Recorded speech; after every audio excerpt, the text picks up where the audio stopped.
I was in the kitchen preparing dinner when Sammy's phone rang. He was in the shower, so I instinctively reached for it, thinking it might be important. The caller ID displayed a name I didn't recognize. Tony. Project. Something about it felt off, so I hesitated before answering. Boss, it don't happen. I don't do am last night. She no suspect anything, the deep voice said. His tone casual, almost proud. My heart slammed against my chest. Hello, my voice was barely a whisper. The man on the other end went silent for a second before quickly cutting the call. My hands shook as I stared at the phone, confusion clouding my mind. Who was Tony?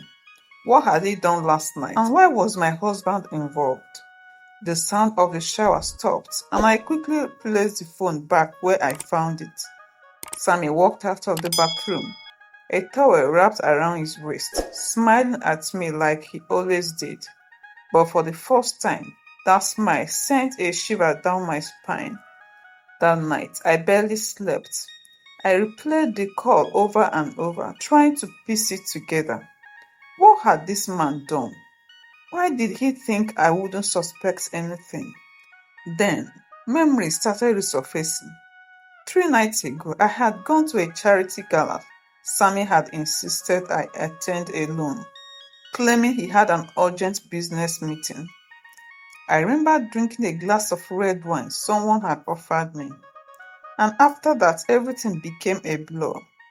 I had woken up in my hotel room the next morning, feeling slightly disoriented, but assuming I had simply had too much to drink. Now the pieces were falling into place, and a horrifying realization crept over me like a shadow. Had I been with another man? And worse, had my husband arranged this? The thought was too terrifying to process, but I knew one thing. I had to find out the truth.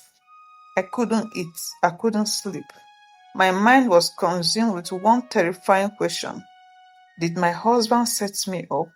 The next morning, Sammy left for work as usual, kissing my forehead like the loving husband he pretended to be.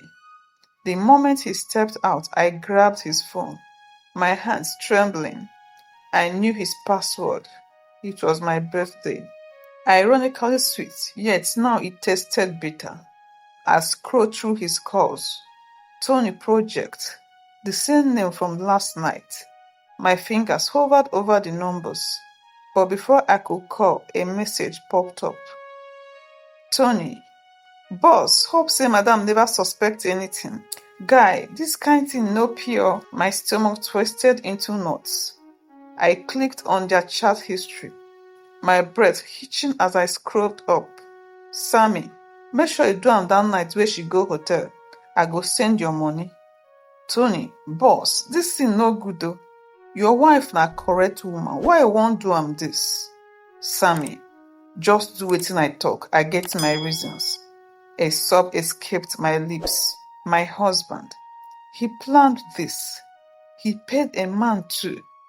I stumbled back, covering my mouth as bile rose in my throat. I had been betrayed. But why? When Sammy returned that evening, I forced a smile and served his food, my heart pounding.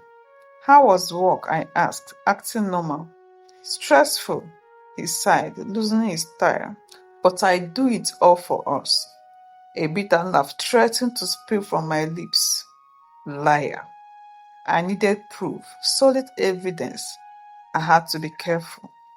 That night, after Sammy slept, I took his second phone, the one he didn't know I knew about.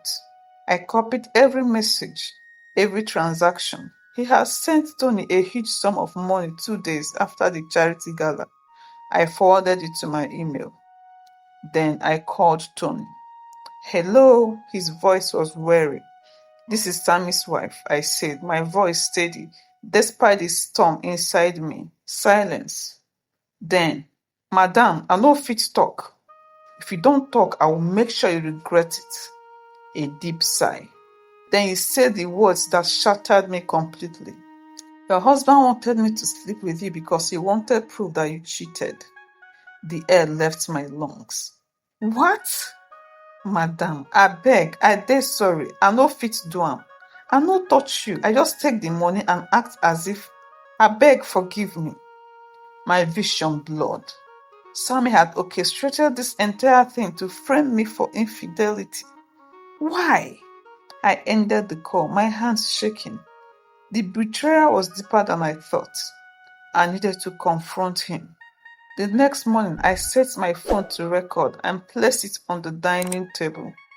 Then I dropped the bombshell.